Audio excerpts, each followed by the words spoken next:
Network. First contact with Joshua Pert.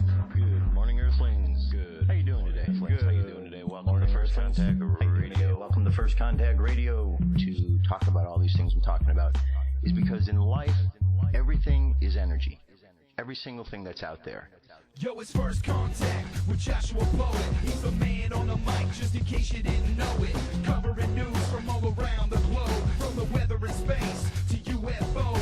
He'll talk politics and make you open your eyes. Conspiracy theories and government lies. They'll dig it all up and try to find the proof. Cause it's time to demand the truth. It's time. First Contact Radio. We have time to demand the truth. It's time. First Contact Radio. We have time to demand the truth. It's time. First Contact Radio. It's time to demand the truth. Good morning, Earthlings. How you doing today? Welcome to First Contact Radio. All right, let's look at things today. Today's 22nd of January. Sun sign is in Aquarius. Moon sign is in Libra. So that's two air signs, just like yesterday. We have a lot more aspects. Aspects are ways in which the energies interact with each other.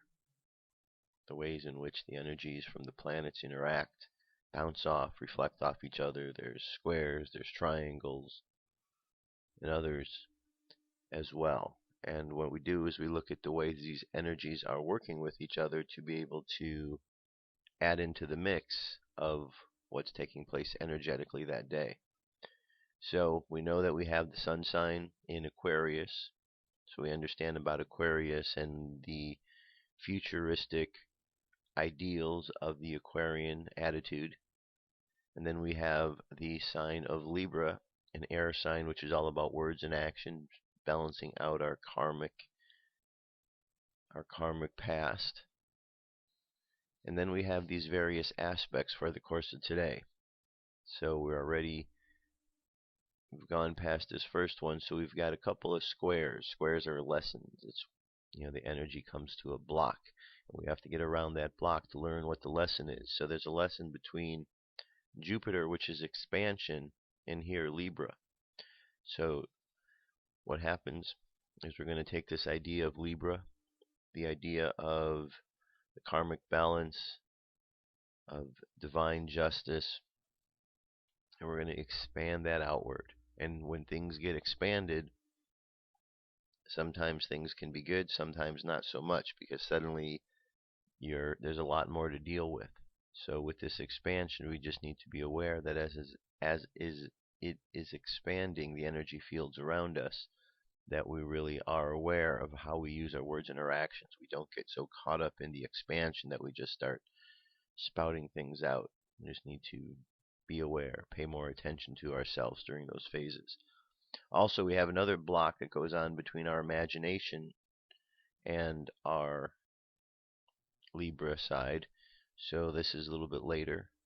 Okay, so we need to just see, as we have this expansion of energies around us, how we might find a creative way to express that, how our imagination might. So there might be some creative challenges, on how we do things, and maybe some writer's block or creative block, or don't know what to do for a phase.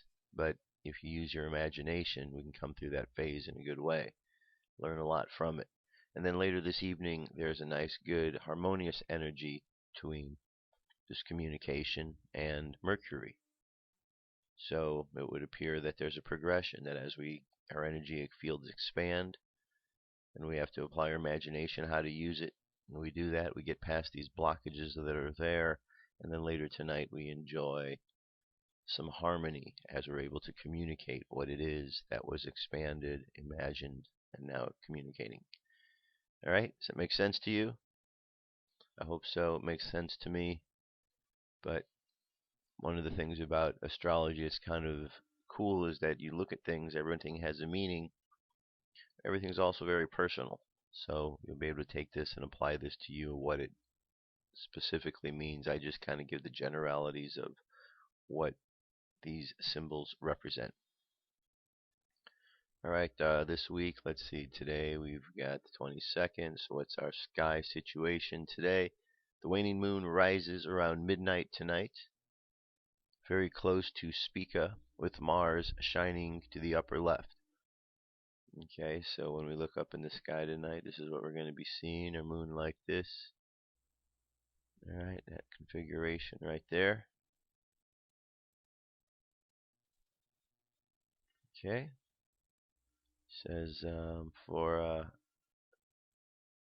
by the 23rd they move over to the southwest. Okay, so that's what's going on there. The moon phase, see just a little bit right there. We'll get more specific right there.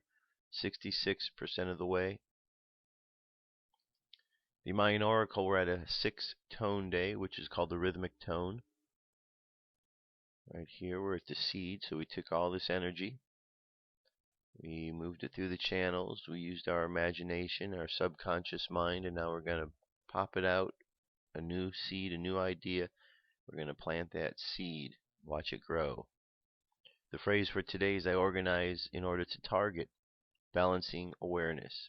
I seal the input of flowering with the rhythmic tone of equality. I am guided by my own power doubled. Over at space weather, solar wind at the moment is 487.6 kilometers per second. Planetary K index is up there in the 3 range right now, so we are having some sort of activity around us. The energy is moving. Coronal hole, we got the big one here, seems to be closing a little bit, and this one seems to be opening up. It wasn't there like that the other day. M-class flare possibilities up to 30. X-class 1 geomagnetic storm activity appears to be relatively low. Let's get a second look at things over with space weather. Pretty much the same charts we just looked at. Just another look at the sun here. Alright, our solar wind, just different ways to look at it. And then our movie theater here. Let's look at the different ways to look at the sun. That's what we're looking at right now. Okay, you see there's our 2 areas that we looked at, the coronal holes. Alright, good stuff. So that's the energy of today that we're dealing with. And again, the reason it's important is so that we understand the energy field we're walking into. On a daily basis, there's energy. Everything is energy. Energy is coming to us from the universe. Energy has been created and is being affected by the planets and the stars around us. And so as we go and we look at the energy and we understand the energy field that is being produced, and we understand our energy fields, we're able to interact a little bit more efficiently than if we didn't. Alright, there you have it. UFO News is up next.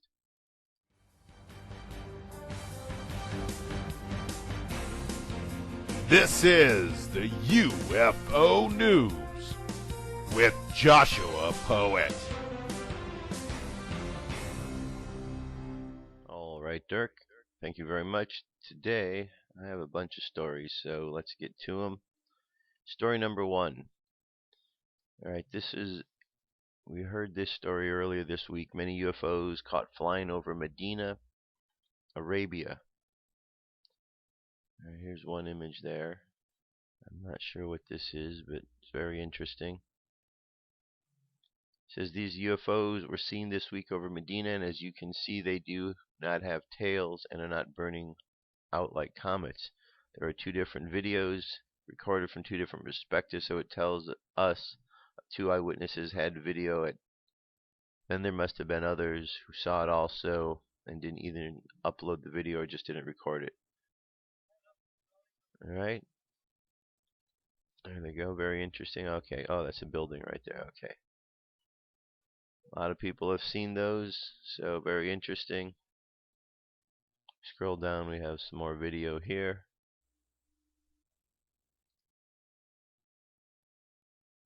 So there's another view of the object. Okay. Alright, let's move from Arabia. Let's go over here. This was over England. This is the whole group of them. It's getting a lot of attention now. Sometimes these sightings will occur and then days go by and then they get a lot more attention as it starts to make its way into the mainstream circuit. This person has only one video on YouTube, so it looks like just wanted to see if others saw the same lights over London. I haven't seen anything about this in the news yet, so it looks like there was not a lot of witnesses. Nice video, good and steady hands, keeping the subject in it. And we see some houses to give us perspective. Okay. So this one is there. I believe we also... Okay. Moving on from there. This is Leon, Mexico. This was at the beginning of the month.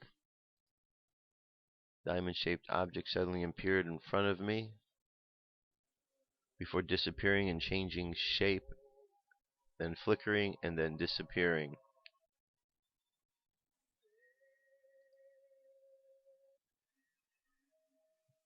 Okay. So let's get over here. There we go.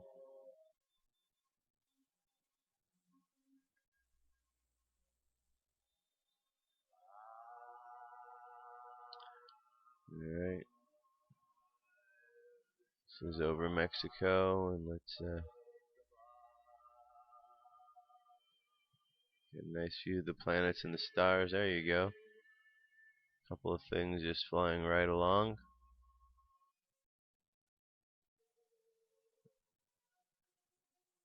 Show you that again here. Okay, this was the moon you're going to see. And they just fly right past it. Looks like there's 3 of them. Well, a whole group now. There's a lot more going by too.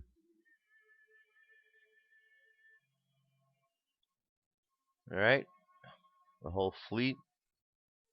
And that one, this one here is over South Carolina, and again, multiple spheres. Now this is an actual episode of the UFO Planet. Take a journey into the unknown with Aaron Crapo and examine UFO sightings recorded over Alexandria, Virginia, USA, Windsor, Ontario, Canada, Toronto,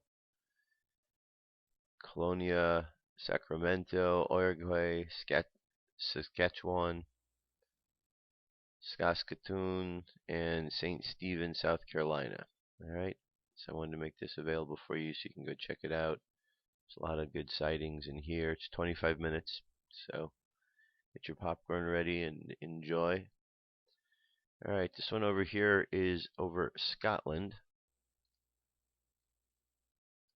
New interesting video footage of a bright UFO or orb recorded in the daytime sky above Edinburgh, Scotland on the 16th of January. I saw 2 strange flying objects when I was traveling on a train. Okay, we saw this one the other day. This is the train object, but this one has a different examination than the other one did before.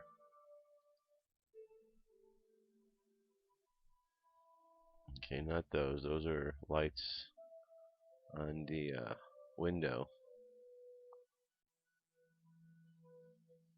But that gray thing appears to be the object that is being followed.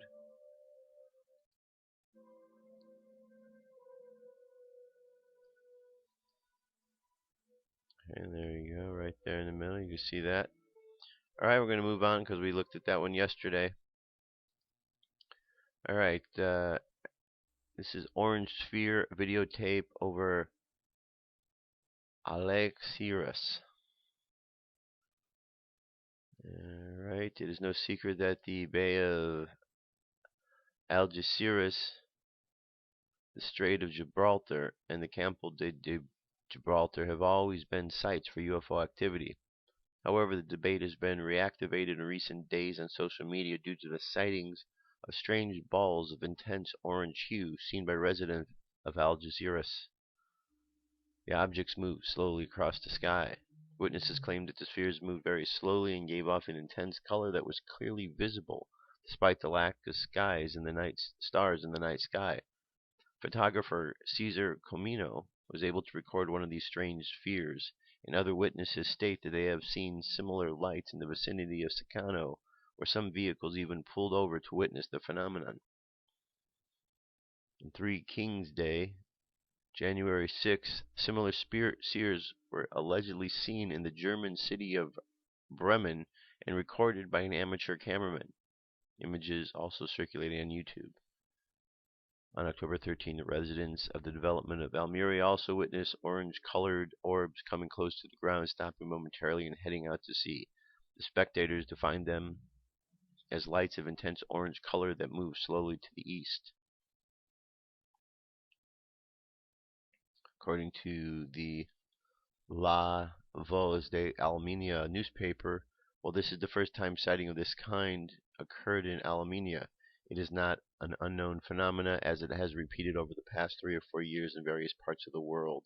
There are eyewitness accounts of these strange events, these strange orbs in the cities of the United States, Canada, Mexico, Peru, United Kingdom, and France.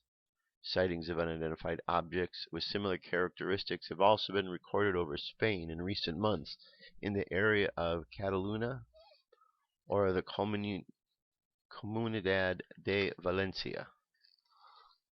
Okay, so you can see there's a lot more to the article.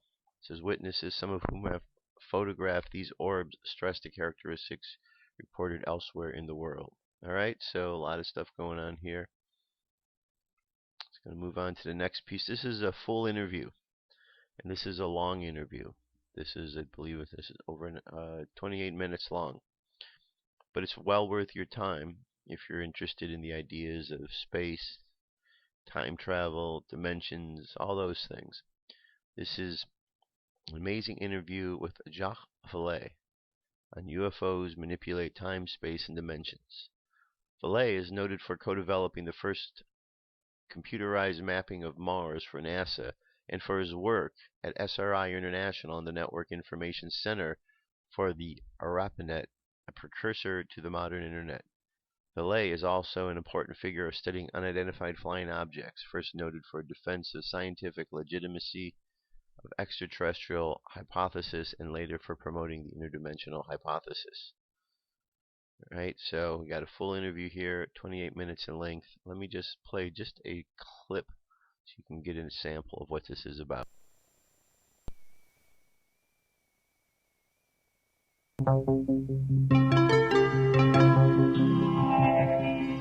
Thinking Aloud. Conversations on the leading edge of knowledge and discovery with psychologist Jeffrey Mishlove.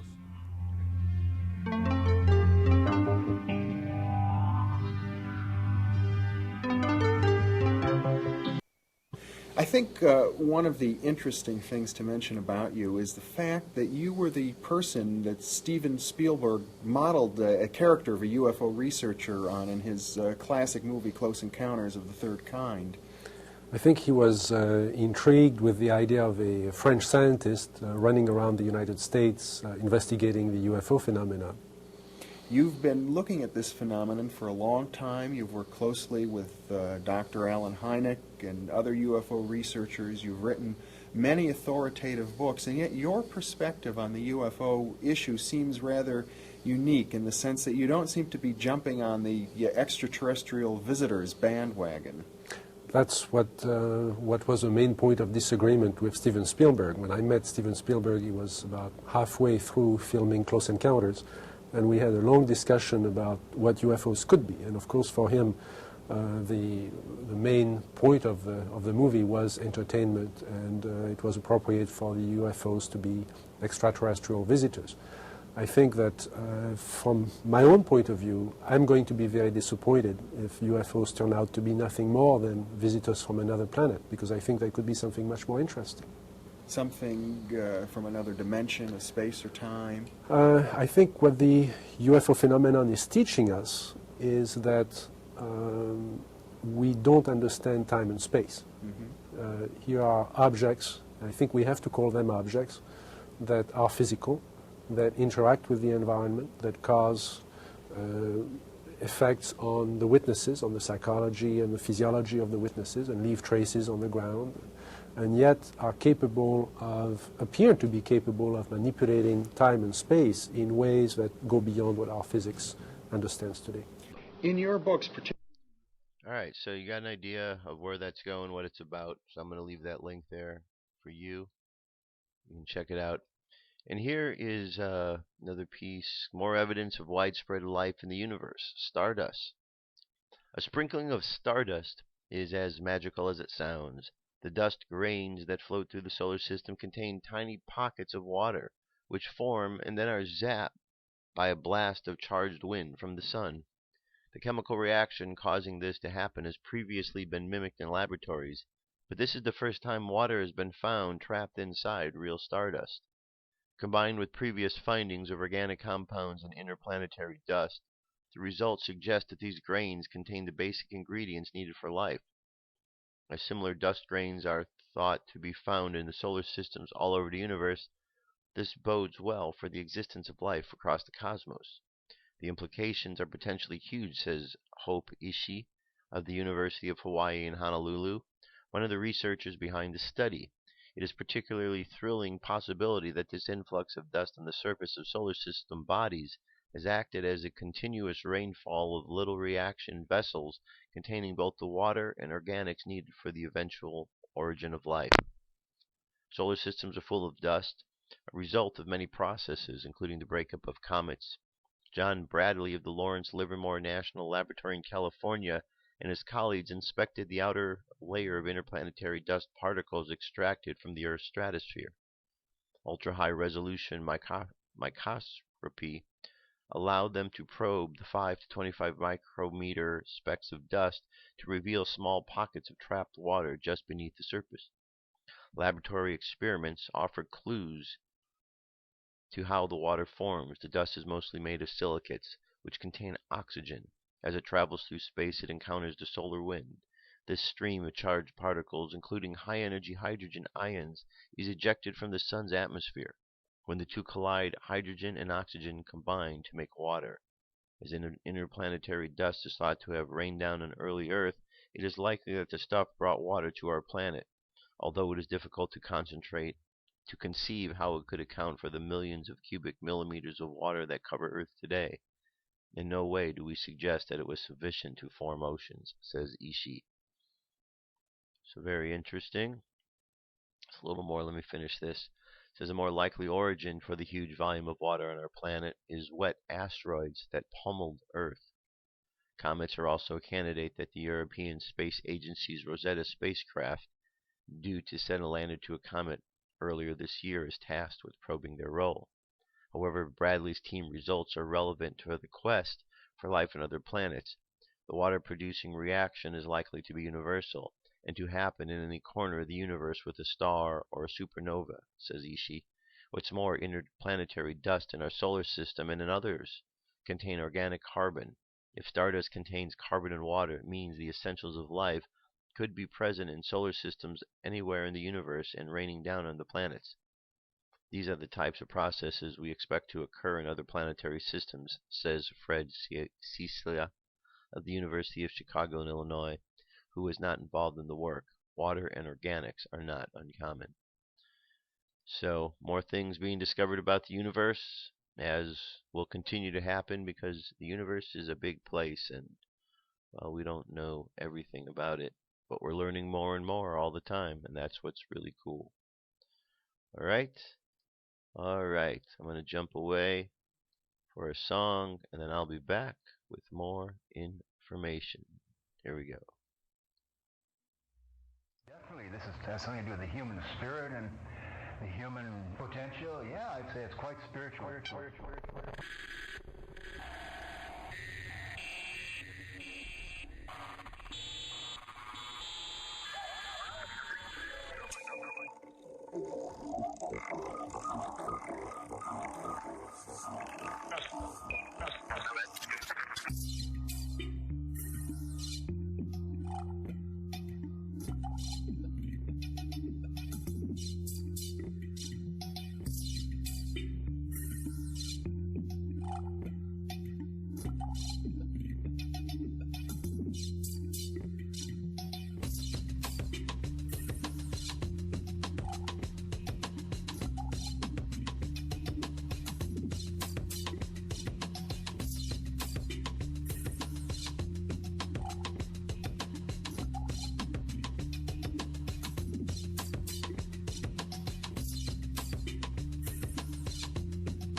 All right, continuing on.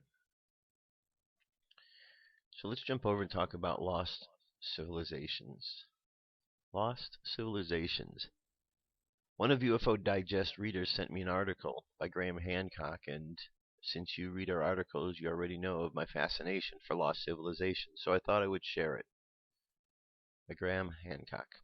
Everything we've been taught about the origins of civilization may be wrong, says Danny Natowidejada, PhD, senior geologist with the Research Center for Geotechnology at the Indonesia Institute of Sciences.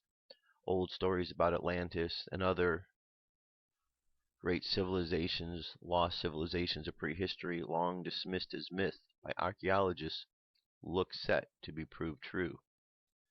I'm climbing with Dr. Natowidejada up a steep slope of a 300-foot high pyramid set amidst a magical landscape of volcanoes, mountains, and jungles, interspersed with paddy fields and tea plantations 100 miles from the city of Bandung in the West Java, Indonesia. The pyramid has been known to archaeology since 1914, when megalithic structures formed from blocks of columnar basalt were found scattered amongst the dense trees and undergrowth that then covered its summit. Local people held the site to be sacred and called it a Gunung Pangdong, the name it still goes by today, which means mountain of light or mountain of enlightenment in the local Sundanese language. The summit where the megaliths were formed, arranged across 5 terraces, has been used as a place of meditation and retreat since time immemorial, archaeologists were told, and again, this remains true today. However, neither the archaeologists nor apparently the locals realized the pyramid was a pyramid. It was believed to be a natural hill, somewhat modified by the human activity, until Natowidejada and his team began a geological survey here in 2011. By then, the summit had long been cleared and the megalithic terraces recognized to be ancient and man-made, but no radiocarbon dating was ever done, and the previously accepted age of the site, about 1500 to 2500 BC, was based on guesswork rather than excavations. The first scientific radiocarbon dating was done by Natowidejada himself on the soils underlying the megaliths at the near surface. The dates produced around 500 to 1500 BC were very close to the archaeological guesswork and caused no controversy. However, a surprise was in store as Natowidejada and his team extended their investigation using tubular drills that brought up cores of earth and stone from much deeper levels. First, the drills' cores contained evidence, fragments of columnar basalt. The man-made megalith structures lay far beneath the surface. Secondly, the organic material brought up in the drill cores began to yield older and older dates, 3000 BC to 5000 BC, then 9600 BC as the drill bit deeper, and then around 11,000 BC, then 15,000 BC, and finally at the depths of 90 feet and more, an astonishing sequence of 20,000 to 22,000 BC and earlier. This was not at all what my colleagues of the world of archaeology expected or wanted to hear, said Natowidejada, who earned his PhD at Caltech in the United States, and who, it becomes apparent, regards archaeology as a thoroughly unscientific discipline. The problem is that those dates from 9600 BC and earlier belong to the period of archaeologists call the Upper Paleolithic, that takes us deep back to the last ice age, when Indonesia was not a series of islands as it is today, but was part of the vast Southeast Asian continent dubbed Sudaland by geologists. Sea levels was at 400 feet lower and became huge ice caps 2 miles deep covered most of Europe and North America. But as the ice caps began to melt, all the water stored in them returned to the oceans and sea level rose, submerging many parts of the world where humans had previously lived. Thus Britain was joined to Europe during the Ice Age. There was no English Channel or North Sea. Likewise, there was no Red Sea, no Persian Gulf. Sri Lanka was joined to southern India. Siberia was joined to Alaska. Australia was joined to New Guinea, and so on and so forth. It was during this epoch that the sea level rose. sometimes slow and continuous, sometimes rapid and cataclysmic, that the Ice Age continent of Sudanland was submerged with only the Malaysian peninsula and Indonesian islands as we know today high enough to remain above water. The established archaeological view of the state of human civilization until the end of the last ice age, about 9600 BC, was that our ancestors were primitive hunter-gatherers, incapable of any form of civilization or archaeological feats. In the following millennia, settled agriculture was very gradually developed and perfected. Around 4000 BC, the increasing sophistication of economic and social structures and growing organizational abilities made possible the creation of the earliest megalithic sites. While the first true cities emerged around 3500 BC in Mesopotamia and soon afterwards in Egypt. In the British Isles, Calanesh and the Outer Hebrides and Avebury in southwest England, both dated to around 3000 BC, are the oldest examples of true megalithic sites. The Mesolithic phase of Stonehenge is thought to have begun around 2400 BC and continued to around 1800. Well, within this well worked out and long established chronology, there is no place for any prehistoric civilization such as Atlantis. But interestingly, the Greek philosopher Plato, whose dialogue of Timaeus and Critias contains the earliest surviving mention of the fabled sunken kingdom, dates the catastrophic destruction and submergence of Atlantis by floods and earthquakes to 9,000 years before the time of Solon, for example, to 9600 BC, the end of the last ice age. Since the Greeks had no access to modern scientific knowledge about the ice age and its rapidly rising sea levels, the date Plato gives us, to say the least, is an uncanny coincidence. Alright, there's a little bit more to the article here. Well, let me finish it up. In Danny Nadawoidi Jaja's view, however, it is no coincidence at all. His research at Gunung Padang has convinced him that Plato was right about the existence of a high civilization in the depths of the last ice age. A civilization that was indeed brought to a cataclysmic end involving floods and earthquakes in an epoch of great global instability between 10,900 BC and 9600 BC. This epoch, which geologists called the Younger Dryas, has long been recognized as mysterious and tumultuous. In 10,900 BC, when it began, the Earth had been emerging from the Ice Age for roughly 10,000 years. Global temperatures were rising steadily and the ice caps were melting. Then there was a sudden dramatic return to the colder conditions, even colder than at the peak of the Ice Age 2100 years ago. This short, sharp, deep freeze lasted for 1300 years, until 9600 BC, when the warming trend resumed. Global temperature shot up again, and the remaining ice caps melted very suddenly, dumping all the water they contained into the oceans. It is difficult for us to imagine what life on the Earth must have been during the Younger Dryas. It was truly a cataclysmic period of intense climate instability and terrible, indeed terrifying global conditions. It's not surprising that many large animal species, such as the mammoths, were extinct during this precise time, and of course it had huge effects on our ancestors, not just those primitive hunter-gatherers that archaeologists speak of, but also, I believe, a high civilization that was wiped from the historical record by the upheavals of the Younger Dryas. Alright, so there you have it. A lot of good information there about the discoveries. And we'll get more into discussions of lost civilizations over the course of the weeks. Maybe once a week we'll look at some lost civilizations, examine what they're about. Alright, moving on. The Milky Way. This article says that the Milky Way, and it comes to us from tech.firstpost.com, that the Milky Way galaxy may have been formed inside out. Say what?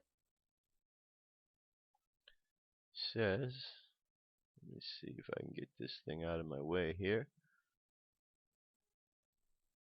I don't see how to do that. Alright. Says that our Milky Way galaxy may have formed from the inside out, according to groundbreaking study which provides new insight into galactic evolution. Data from Gaia ASO project has provided evidence backing theoretically predicted divisions in the chemical composition of the stars that make up the Milky Way's disk. Vast collection of giant gas clouds and billions of stars that give our galaxy its flying saucer shape. The research suggests that stars in the inner regions of the galactic disk were the first to form, supporting ideas that our galaxy grew from the inside out. An international team of astronomers took detailed observations of stars with a wide range of ages and locations in the galactic disk to accurately determine their metallicity, the amount of chemical elements in a star other than hydrogen and helium, the two elements most stars are made from. Immediately after the Big Bang, the universe consisted almost entirely of hydrogen and helium, with levels of contaminant metals growing over time. Consequently, older stars have fewer elements in their makeup, so have lower metallicity, researchers said. The team have shown that older metal-poor stars inside the solar circle, the orbit of our sun around the center of the Milky Way, are far more likely to have high levels of magnesium. The higher level of element inside the solar circle suggests this area contained more stars that lived fast and died young. In the past, researchers say, the stars that live in the outer regions of the galactic disk are predominantly younger, both metal-rich, metal-poor, and surprisingly low magnesium levels.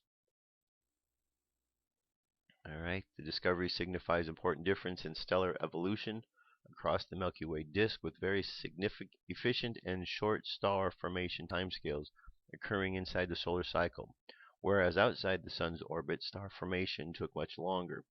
We've been able to shed new light on the timescale of chemical enrichment across the Milky Way disk, showing that outer regions of the disk take a much longer time to form, says Maria Bergerman from Cambridge University's Institute of Astronomy, who led the study. The study appears in the journal Astronomy and Astrophysics.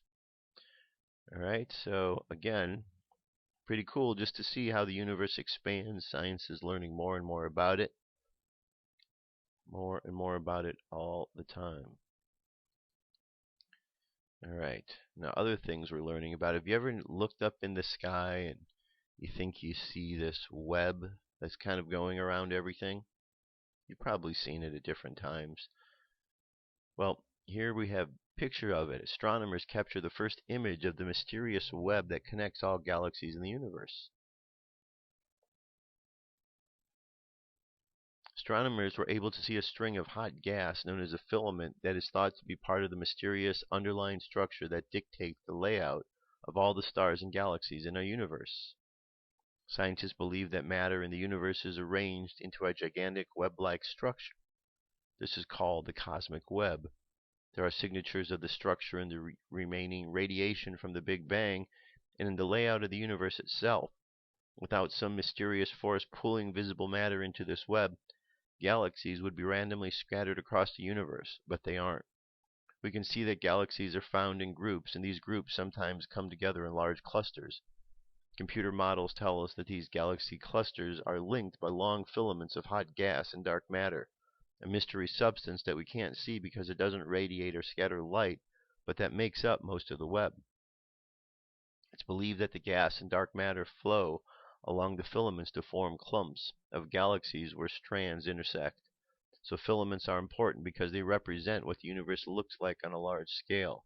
The problem is that even though we should technically be able to see hot gas filaments, they are really hard to detect. To define this strand of gas, astronomers were able to take advantage of the extremely bright mass of energy and light known as a quasar. The light from the quasar, located 10 billion light years away, acted like a flashlight to make the surrounding gas glow. Researchers report on January 19th in the journal Nature. This boosted the Lyman alpha radiation that hydrogen gas emits to detectable levels over a huge swath of the region.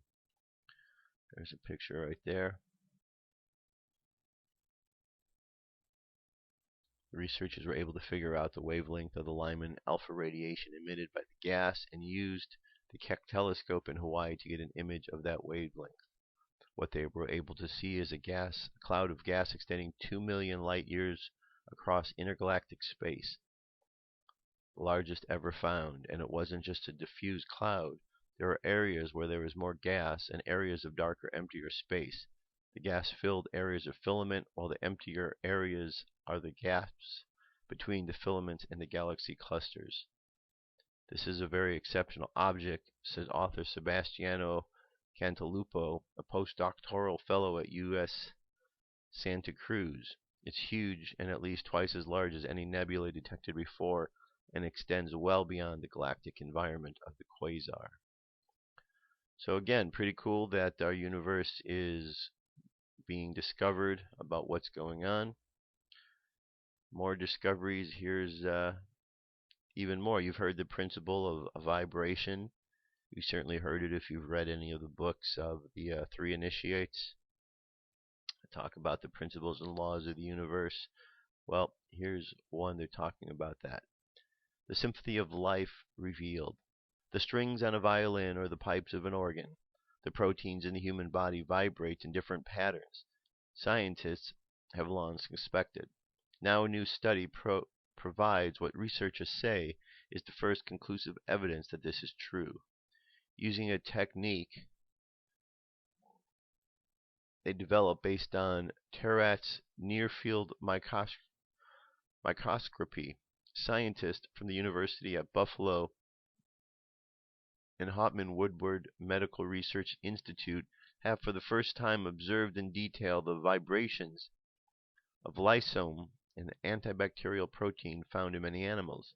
The team found that the vibrations, which were previously thought to dissipate quickly, actually persist in molecules like the ringing of a bell, says UB physics professor Andrea Marquez, PhD, who led the study.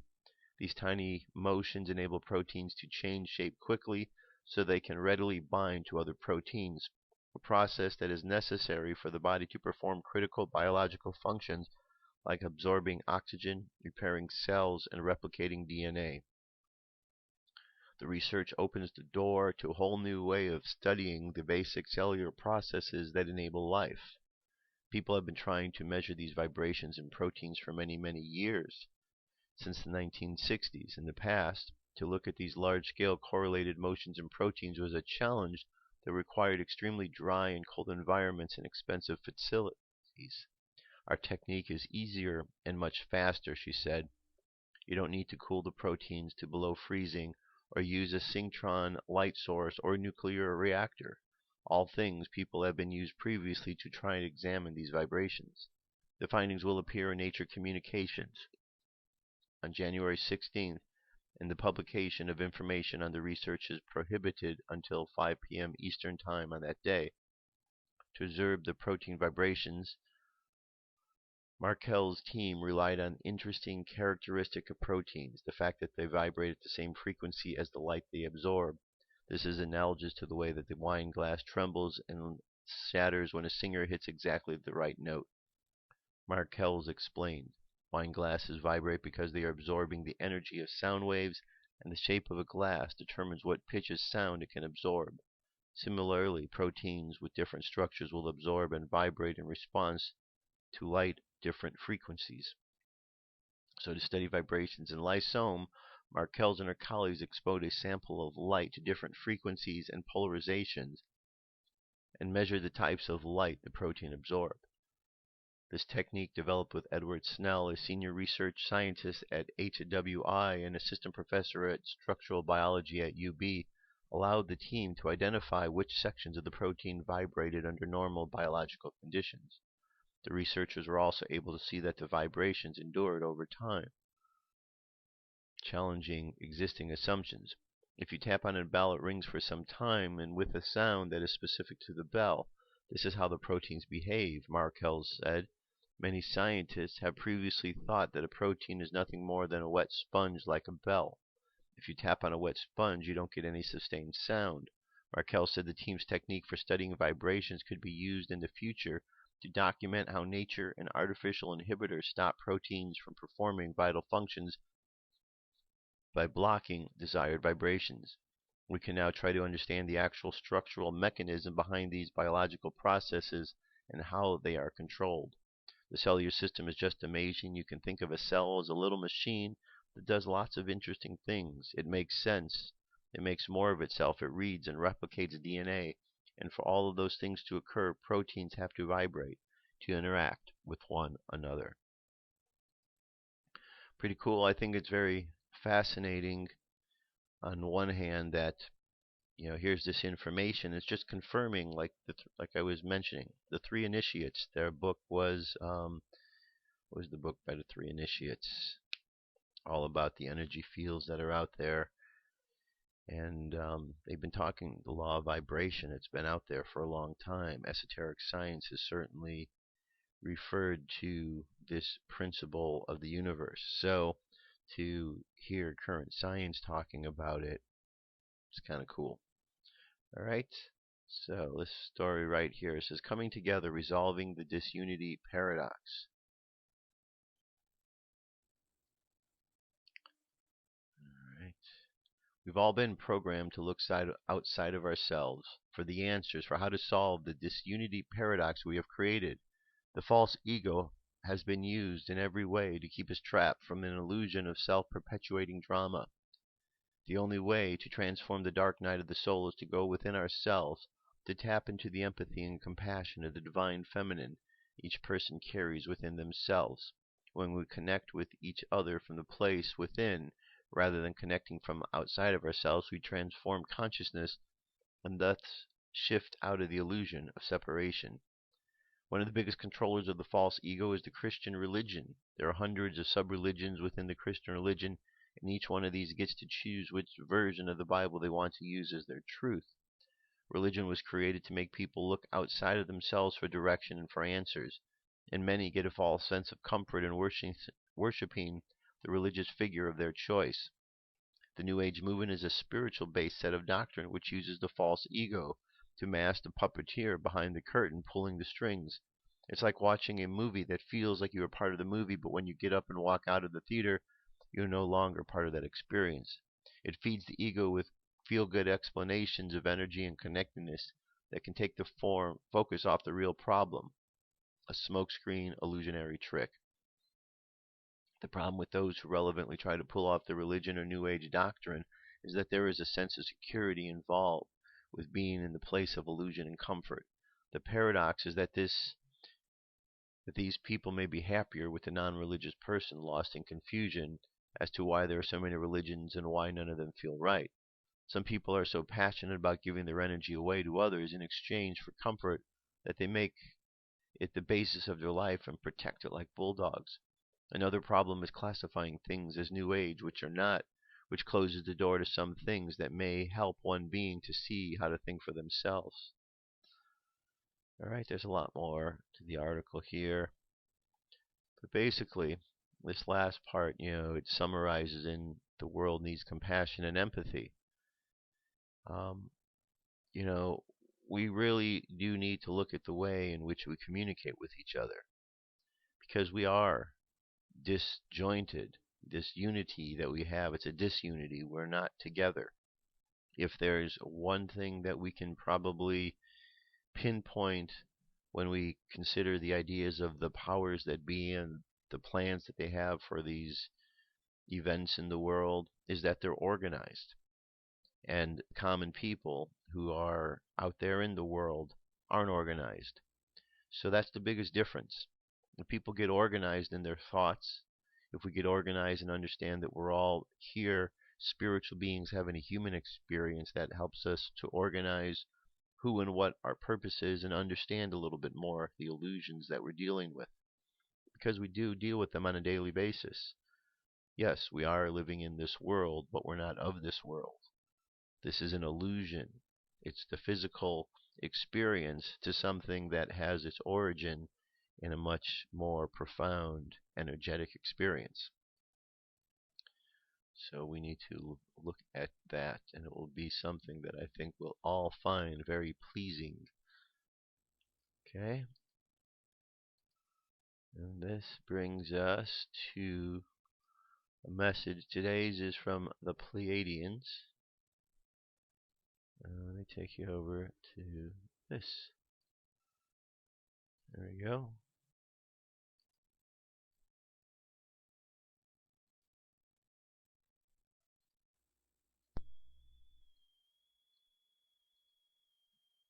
The Pleiadians, about new resonance fields of interaction and teleportation. By Meline Lafont, January 20, 2014. The Pleiadians. We greet you, our beloved ones. We are the Pleiadians. It is our wish to communicate with you on a deeper level about telepathic communication and teleportation, because these are gifts that are about to be integrated and even executed in your world reality from the inner planes. These gifts and abilities are brought forth from the rebalance and the equilibrium state of being which you have increasingly amplified thanks to the integration of your Christ consciousness and presently also thanks to the ongoing process of the I Am Presence descending. This all is the result of your Christ consciousness moving into a deeper level of understanding and of the execution of this all in your reality. The I Am Presence reblending is a necessary part of your deeper integration of self that will assist in your teleportation gifts, as the heart and the one have to be in balance, where the balance comes forth from your integration and reblending process of your I Am. This is, beloved ones, because you are becoming and expanding more of you, the you in truth and balance, which is expanding and growing at a rather fast pace in your earthly linear times. As you have come to notice, the linear time that you have known for so long is fading as we speak. Many of you find yourselves quite often in different dimensions at the same now moment of your time, which can bring much confusion for some. Prepare for this to become even more frequent on a conscious level, as you will find yourselves growing into the expansion of your true I Am Presence, which is at the frequency vibration of an infinite now moment that does not stand on its own in one time frame or timeline, but simultaneously in many other spaces of times and dimensions. Because you are becoming more conscious of this all and are able to cope with this all in a better way than before, this all brings you the opportunities and possibilities to start conscious travels all around the world and even in deep space. Encounters on such levels with other beings on the planet as well as in other dimensions, such as ours, become your reality now as we start to vibrate all along on one vibration where this all is possible. We call it the infinite now moment, where all and everything reside in one consciousness state and level of understanding, and where this interaction is possible in your reality. Be the calm and stillness you can be in your conscious state, for it can become weird and unreal in your minds to be able and grasp this all. We advise you to not go along with the consciousness of putting efforts to grasp all and everything what your mind translates as weird or unreal, for everything is real in the heart. More times and possibilities will be presented to you and by you to interact consciously with us. You have been in a long preparation for our interactions in a conscious way, that is now in the offing for you to reach. Please do understand that time is a weird and unreal concept in your reality that always has put limitations and boundaries upon your planet and your reality, and now that you have become the consciousness and awareness that time does have set your boundaries to become your reality, it dissolves. It fades away and the unlimited comes forth, the abundance and freedom of your being in awareness and consciousness. The transportations of yourself, which translates itself in the term teleportation, has become a frequency level for you to tap into and to become. The only thing that is required to do is to reach for it in consciousness, through the purity of your heart. When you become a pure consciousness in embodiment, you can take your embodiment with you at any time and place, but that one lingers then in a perfect pure conscious state of being in embodiment. We address you in this now about this subject, as it will become very important upon this plane as a new existence will rage up and bring this all forth. Teleportation is the new consciousness awareness upon you all, you who are in the heart and can execute total detachment from all that is mind related and of the old, which is the consciousness rate of this duality. We do not speak of detachment being not compassionate about others or about separation. What we do speak of is the unity consciousness, where one becomes and is the all within, and where the need for duality dramas and such reflections is being dissolved and no longer needed to be experienced, as you will know that all is within anyway. No matter what reflection is upon you, the answer and source is found within. We are becoming more and more you in the unity consciousness of your human awareness, and humanity is at the stage of conscious interactions with our galactic signatures and being, this on a most deep level of your own being in the heart, but may as well be experienced in an outer form in your reality as a reflection of your own you. We mirror you as we are you in a future timeline, as you may call it, and now that those timelines and dimensions are actively reblending as one, something you can feel and experience very vividly now, we will no longer represent you in the future but become one with you in your own reality of now, which enables you to experience this more on a conscious and vivid way simultaneously. Wonderful prospects and experiences to look forward to, wouldn't you agree? We are most happy to be here along with you at this time, as we are here to assist you and to bring you these messages of hope and love, for you are indeed loved very much. We are your star family, the Pleiadians. Alright, very nice. Nice message for today. And let's look at our affirmation and jump into our meditation. Today's affirmation is: mundane activities do not drain my energy. As I complete each activity, I am energetically renewed. Alright, so let's go ahead and jump into our meditation. Close your eyes. Take a deep breath. And exhale. Take another deep breath. And exhale again. Take another deep breath, and as you exhale, contemplate the words, this affirmation: mundane activities do not drain my energy.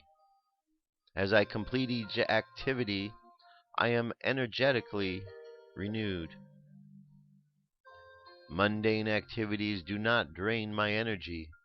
As I complete each activity, I am energetically renewed. And just imagine this process of renewal taking place in your life. Imagine the cells of your body going from a state of rest into a state of energy, energized, awakened. Imagine all of the feelings you had that were slowing you down or holding you back. Imagine them dissipating and disappearing.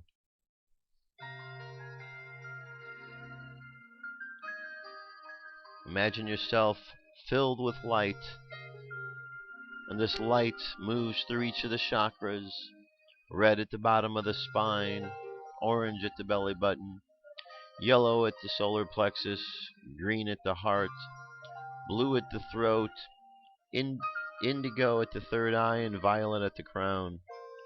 Imagine all of this light flowing through your body and then spilling over. And imagine this light just flowing around you in all directions: 1 feet, 2 feet, 3 feet. Imagine it filling the room where you live right now, filling it with light. And imagine this light solidifying, protecting your environment. And send this light out further, yet into the world, as protection and love for the people of the planet. And send it out and imagine it as a wave of energy going around the planet. Send love with that wave of energy. And imagine love reaching each and every one on the planet, each and every place. And imagine feeling the love that others are sending across to you. And just allow this love to be enough as you go forth today. To look for the good, look for the love.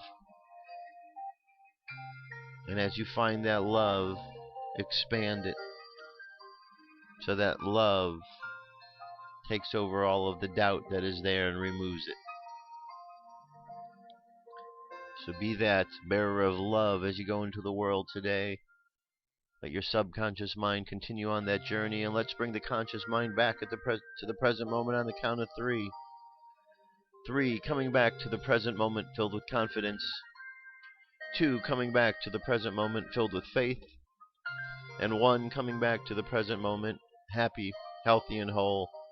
Happy, healthy, and whole. Go ahead and take another deep breath. Exhale. And go ahead and open your eyes. And that's it, my friends. Thanks for being here today. I really appreciate you taking time to watch the show. Thank you for your comments. I appreciate that, all the kind things you have to say. I needed some time off, and now that I'm back, I feel much more refreshed, ready to go, safe and sound. So thank you, and keep your comments, keep your emails coming. I appreciate them, and I will be back tomorrow with more news and information. So have an awesome day, and I will talk to you then. Peace. I'm out of here.